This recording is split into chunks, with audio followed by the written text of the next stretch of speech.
This is Lily from Typewriter. Today we're going to be showing you this cool gray magic typewriter.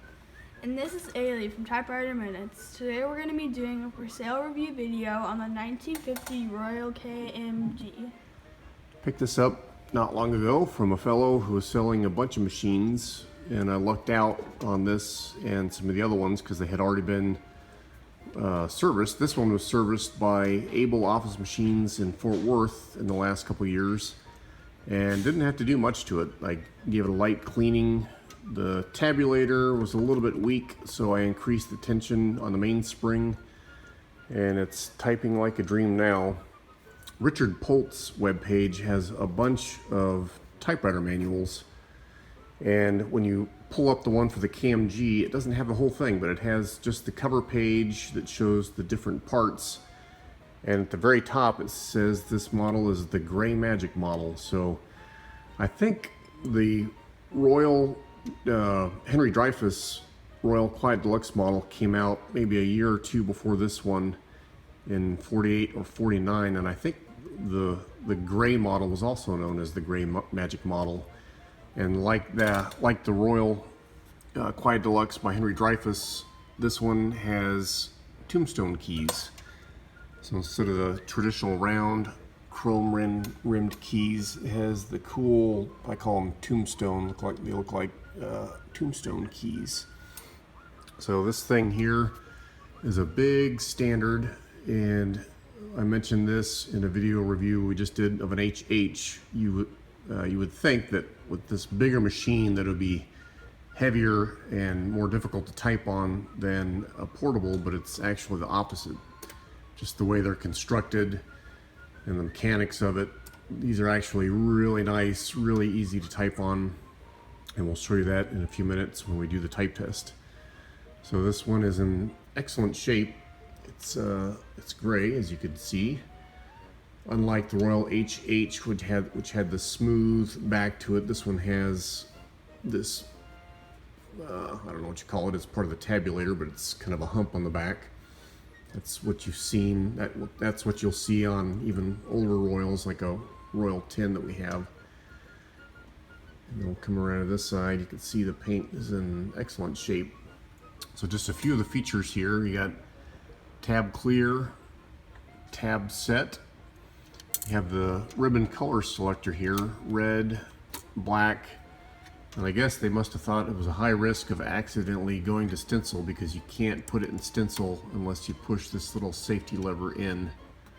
Then you can go over to stencil, and then when you're ready to go back, just push it to black or red. There's the tabulator key. This one does have a 1 key, and I forgot to check to see if it has an exclamation mark.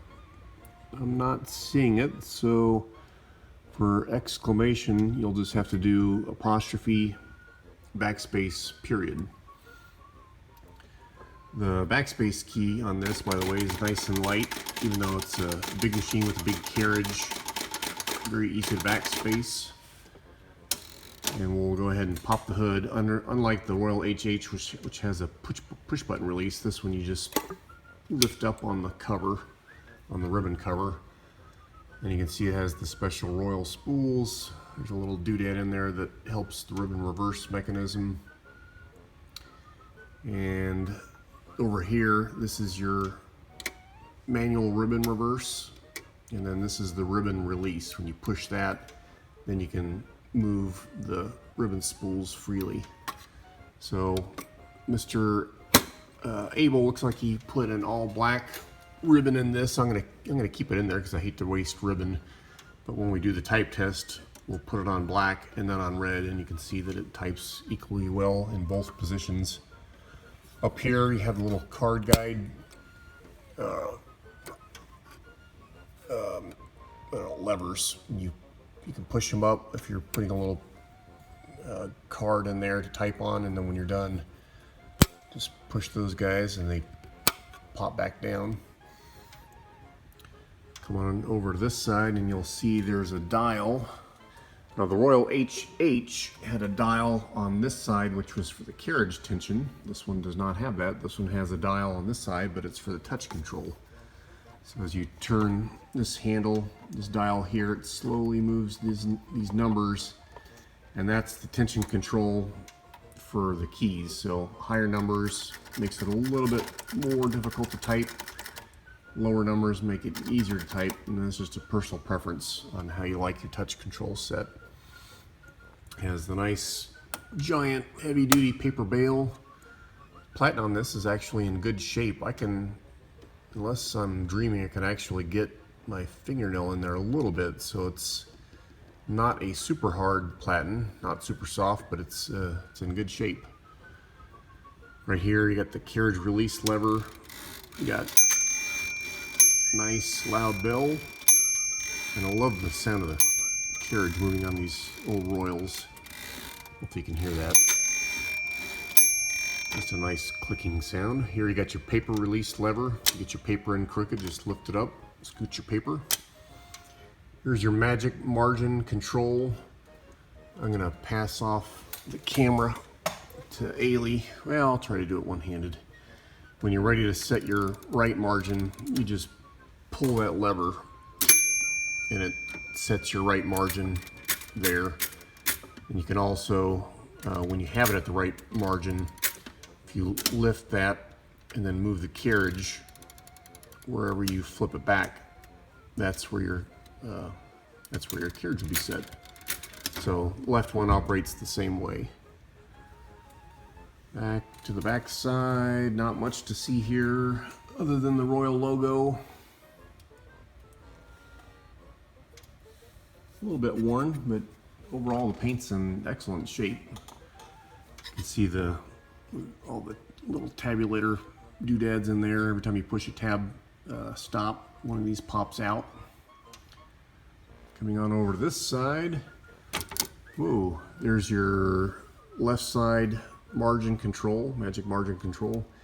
Has variable line space, so you can push that in to release the clicks, type where you want. This lever here, no, that's the carriage lever. There it is. This does the same thing, basically. You can release it, release the clicks. This one here retains your line spacing, so it goes back to the same line. Here's your line spacing for 1, 2, and 3. I don't know if there were ever numbers on there. The paint's in excellent shape, and I don't see numbers. I don't see that there would have been any numbers there, so anyway, but that is the line spacing for single, double, and triple space. Nice big chrome return handle, and the thing is just super solid. You'll see when we do the type test, these things really handle a lot of typing work. And I understand why these were used in offices back in the day, because they're just super solid like a tank. It does have a paper guide here for adjusting where the left side of the paper goes in.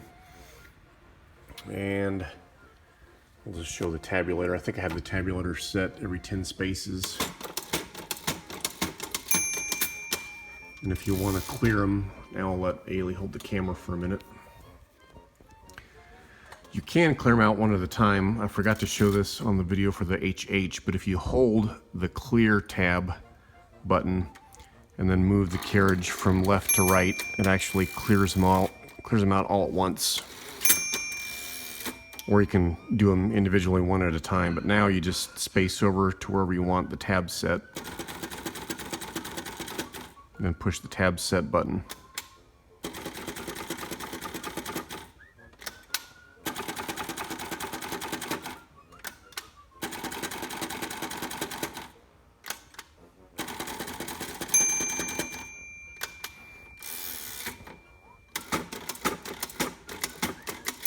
There's your tabs. So I think that about covers it for features. It is a basket shift, so it's nice and light on the pinkies. And before we do the type test, we'll be right back so I can show you the bottom of the machine. My assistant is going to show you the bottom of the machine. Okay, so we'll tilt this guy up on the nice thick felt pad. And we'll show you the underside here. Nice and clean. These big rubber feet are still nice and soft, not cracking, which is definitely a plus.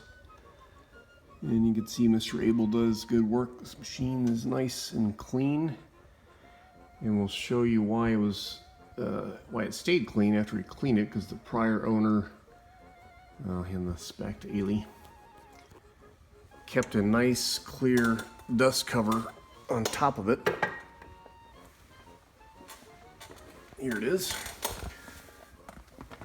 I don't know where he got these things, but I wish I had more of them, because it's definitely a plus for big standard machines. I have an old Underwood that sits out and it gets a lot of dust in it.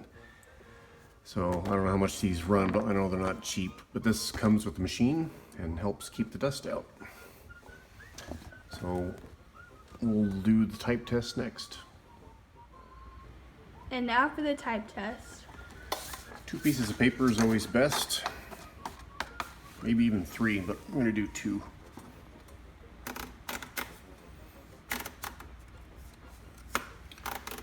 We're using our heavy-duty satellite style table for this instead of our Underwood crate table. So I'll do a couple lines on black setting. Oh, I forgot to mention, one of the coolest things about this machine is the typeface. It's called Executive. At first I thought it was called Double Gothic. Gothic typeface has little serifs or serifs on the end. And this is not Double Gothic, it's called Executive. And it's like an italic typeface that types in big and small caps. So you'll see it in just a sec.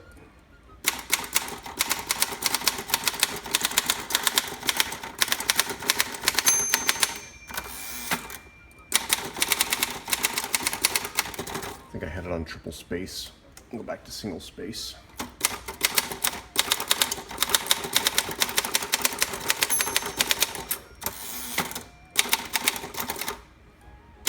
Oops. Now I actually hit the shift key when I was going for Q. So I'm going to type that again.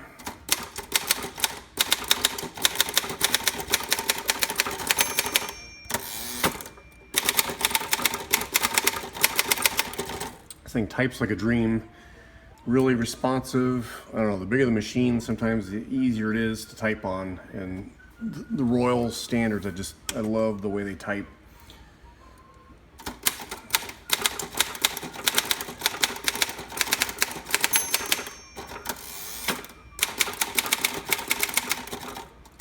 I'll keep going to the end so you can see the line lock.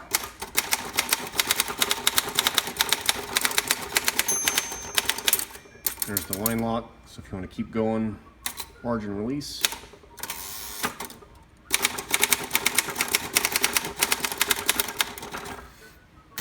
We'll look at that, and then we'll do a couple lines on the red setting. So that's just a really cool typeface. It's called Executive, and you don't see this very often. I don't think I've ever seen one. I know I haven't ever seen one in person. And I'm only aware of this typeface because Ted Monk found it in his big book of typefaces, and then I found an article on Richard Polt's blog where he found a different model Royal that had this same Executive typeface, and he was noting how uncommon it was. So pass this back to Ailey. I'm going to switch this over to the red setting. Again, it's got an all black ribbon. But this way you'll be able to see that it types equally well on the red setting.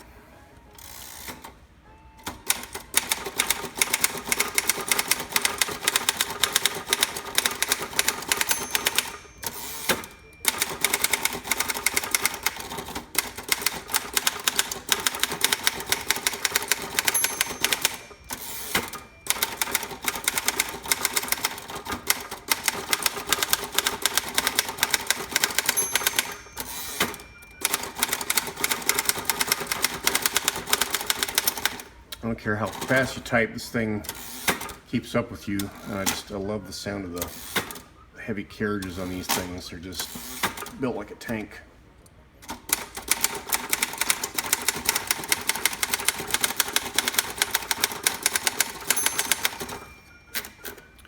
Okay, pass it off again. And you can see the excellent output of the machine with the cool executive typeface. So excellent typer, and couldn't ask for a more unusual and cool typeface. So that's a look at the Gray Magic 1950 Royal KMG. We're going to sell this locally. It's a big and heavy machine. I really don't want to risk shipping it. I have a local friend who is an expert in shipping all sorts of typewriters, including standards. I might be able to put the buyer in touch with him. If you're interested in that, you can give us a call. And we will put the link to the eBay sale down in the comments, or you can contact us directly if you're interested in buying this Gray Magic 1950 Royal KMG with cool executive typeface. Thanks for joining us in Typewriter Minutes. Make sure to share, link, like, and subscribe. Bye.